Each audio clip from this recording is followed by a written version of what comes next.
स्वागत है आपके अपने YouTube channel Rajiv competitive class में। दोस्तों बीपीएससी के द्वारा एक बहुत ही बड़ी खुशखबरी की लहर आई है दोस्तों। जी हाँ, तो ये बहुत बड़ी खुशखबरी है। साथ ही अब ये खुशखबरी कहा क्या जाता है दोस्तों, आइए देखते हैं इस वीडियो में। इस खुशखबरी में है क्या दोस्तों, जैसे आपको बता दें कि 11 से 12 का रिजल्ट बोला गया था कि आ जाएगा, तो आज रिजल्ट प्रकाशित कर दिया गया और अभी ये रिजल्ट प्रकाशित कर दिया गया है। तो इसी को लेकर अब ये अपडेट आई है और इस अपडेट में कहा क्या गया है पूरा देखने वाले हैं इस अपडेट को। विज्ञापन संख्या 26/2023 यानी आपका जो टीआरई वाला रिजल्ट है। जी हाँ, जो जो आपका परीक्षा हुआ था, अध्यापक नियुक्ति प्रतियोगिता परीक्षा का परीक्षा फल जो है इस शर्त के साथ प्रकाशित हुआ है।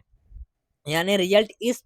शर्त के साथ प्रकाशित हुआ है। एक शर्त है यहाँ पर कि प्रकाशन के पश्चात यानी जब ये रिजल्ट प्रकाश हो जाएगा, मतलब दिखा दिया जाएगा, उनके वेबसाइट पर अपलोड कर दिया जाएगा,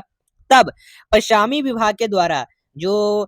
विभाग है उसके द्वारा बीपीएससी के द्वारा नियुक्ति हेतु काउंसलिंग के समय, जब नियुक्ति हेतु काउंसलिंग के समय आवेदन करते समय जो समर्पित करेंगे वंचित शैक्षिक या प्रशैक्षिक अर्हता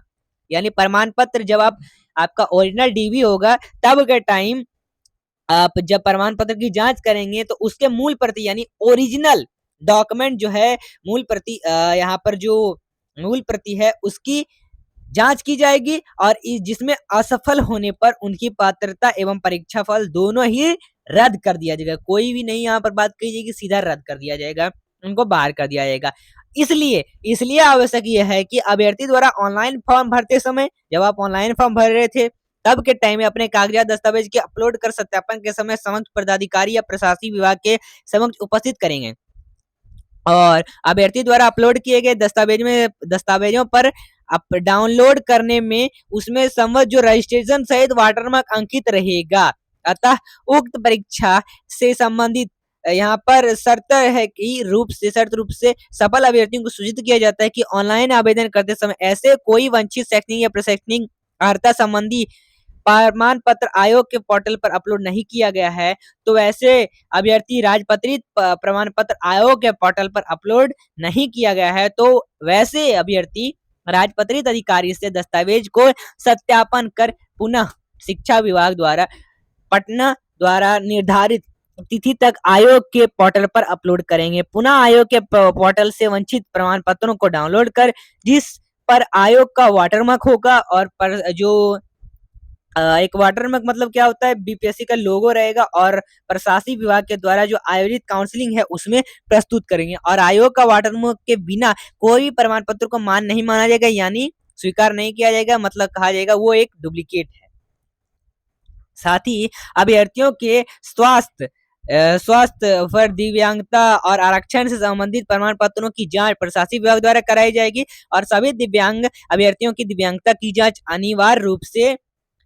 सक्षम मेडिकल कॉलेज हॉस्पिटल IGIMS और एम्स से कराई जाएगी, चाहे वे दिव्यांगता का लाभ लिए बिना ही गुनागुन के आधार पर ही क्यों नहीं सफल घोषित हो जाते हैं। ऐसे इसलिए आवश्यक है क्योंकि उन्हें दिव्यांगता के आधार पर ही परीक्षा में आंतरिक समय का लाभ दिया गया है और जांच के क्रम में अगर पाया जाता है कि उन्हें दिव्यांगता का दावा सही नहीं है या सरकार द्वारा निर्धारित मानक से कम दिव्यांगता पाए जाने एवं पात्रता जो स्थापित नहीं होने की स्थिति में ऐसे अभ्यर्थियों को कदाचार की श्रेणी मानते हुए उनका परीक्षा फल भी रद्द कर दिया जाएगा। अगर उन्होंने झूठ मूठ का समझ लिए, सीधा सीधा उन्होंने अगर फर्जी बताया है कि हम दिव्यांग हैं, दिव्यांगता का सर्टिफिकेट फर्जी बनवा लिया है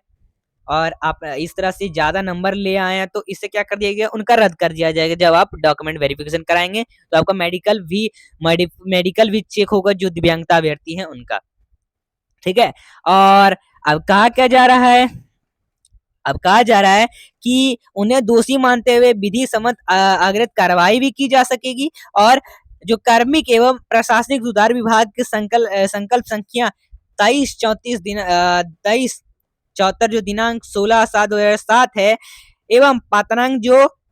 6706 जो दिव्यांगता 1/10/2008 है उसके अनुसार जो लिखित परीक्षा में शामिल समान वर्ग के जो उम्मीदवार हैं उनको 40% पिछड़ा वर्ग के उम्मीदवारों को 36.5% अत्यंत पिछड़ा वर्ग के उम्मीदवारों को 34%, ठीक है 34% यहाँ पर एवं अनुसूचित जाति एवं अनुसूचित जनजाति महिला तथा निःशुल्क दिव्यांगता उम्मीदवारों को 32%, न्यूनतम अर्हता प्राप्त अनिवार्य होगा, यानी इतना परसेंट लाएंगे तो आप वो एलिजिबल हैं, आपका रिजल्ट हो जाएगा, ये कही गई है। अन्यथा वे परीक्षा से बाहर हो जाएंगे। और उक्त के क्रम में बिहार राज्य विद्यालय अध्यापक नियुक्ति स्थानांतरण जो अनुशासित कार्रवाई है एवं सेवा शर्तें हैं वो नियमावली 2023 की कंडिका 7 की उप कंडिका 4 में अंकित है और परीक्षा के पैटर्न का निर्धारण आयोग द्वारा किया जाएगा। ठीक है, जिसमें जिसमें कहा गया है कि जिसमें कहा गया कि जो आवश्यक अनुसार विभाग से परामर्श लिया जा सकेगा। साथ ही उक्त कंडिका 5 के अनुसार परीक्षा के लिए अर्हता नियत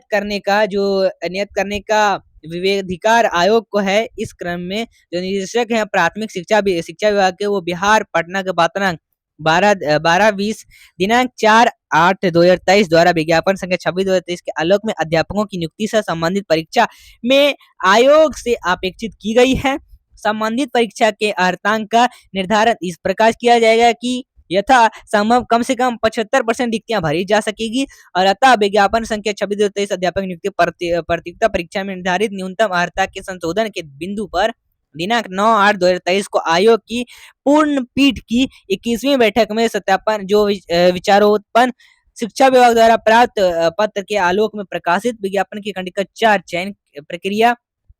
लिखित परीक्षा के विभिन्न कोटि के उम्मीदवारों के लिए अर्हतांक के संबंध में उल्लेखित प्रावधान में निम्नलिखित संशोधन परंतु कुल रिक्तियों अथवा कुल अभ्यर्थी दोनों में से किसी संख्या कम हो उसे 75% तक जो निमंत्रण पूर्णांक है उसमें अनुसार भेजने हेतु आवश्यकता अनुसार उक्त अर्हता अभ्यर्थी जो हित है इससे हद तक स्थिर रखने का निर्णय लिया गया। तो यहाँ पर ये जो परीक्षा नियंत्रक बिहार लोक सेवा आयोग उनका यहाँ पर मौजूद के